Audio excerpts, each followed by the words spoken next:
What is up, guys? Team Yugi Fields here, and today we're doing something different than our typical deck profile video. Today I'm going to be showing you guys how to fix bowed cards. So you can probably see that on camera that the cards are pretty bowed. I mean, they're pretty bent. These are gold rares, super rares, some secret rares even. They get bowing on them because of a difference in humidity in the air. Typically this doesn't happen with commons. The reason behind that is that commons are just like a cardboard cardstock, whereas cards like these, the front is a different layer, like it's a different coating. It's almost like a metallic coating. So when humidity gets on them and it absorbs it, the cards start to bow from the difference in humidity. So what you need for this is a hairdryer. And what you're gonna do is you're gonna end up using the hairdryer on the back of the card. So you're gonna hear, obviously the hairdryer, it's gonna be pretty loud. So I apologize in advance. If you wanna turn your volume down while this happens, you can. But I'm gonna go through a card here so you guys can see.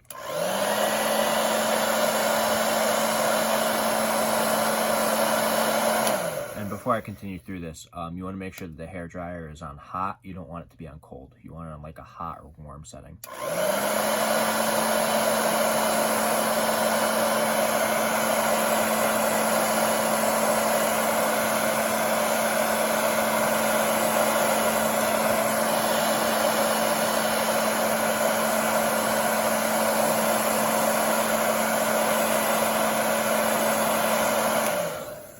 I'm going to show you guys the progress on this one. So this was the Summoner Monk that we had. As you can see, like the bowing has definitely changed. It's not like as bad at all. It actually almost looks like it's completely straight.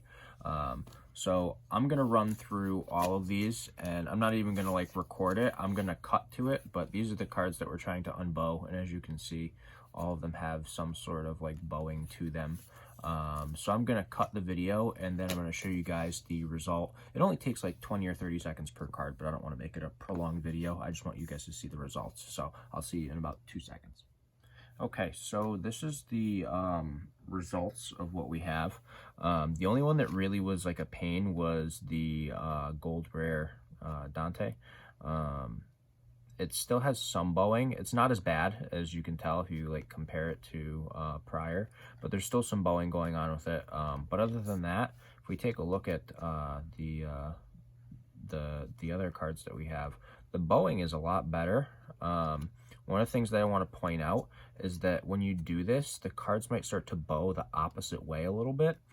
And that's okay, because there's other instructions that I have for you after you do this. So after you do this whole process of using the hairdryer, it only takes about 20 to 30 seconds on each card. And like I said, you do it on the back side. After you've done that, you want to take like a heavier object and you want to put it on top.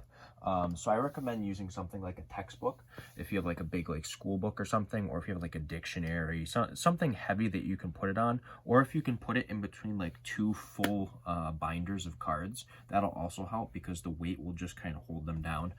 That's what I did. I just went through like my entire goat deck that I have and just like flattened everything. And after doing that, like everything looks so much better.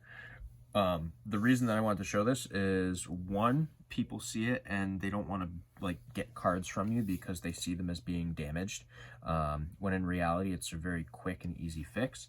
And two, if you play them in a tournament, you can get DQ'd for having what would be considered marked cards because they're warped. So technically you could detect them while shuffling your deck and move them to a different position. So I wanted to showcase this and just teach you guys how to do it. It's pretty cool to see and pretty cool to learn. So definitely, if you guys have those bowed cards, make sure you go home and do this, because it's going to save you a whole lot in the long run as far as like game losses go. And on top of that, people are going to want to trade for your cards more because they're actually in good condition. If you don't want to put something heavy on top of them directly, you can sleeve them up and then put them like in the middle of a binder, like inside it, and have other cards cards inside the binder too. That way everything just kind of like pushes down and compresses it and keeps it in place. But I hope you guys learned something from this, and you find it pretty helpful, because I know for me this is a lifesaver. Where I live, it gets really humid, so all the humidity just kind of bows my cards. So I do this and I correct all of it, and it works perfectly fine for me. But hope you guys enjoyed it. If you did, give it a thumbs up. Don't forget to subscribe, and this is Team Yugi Fails signing out.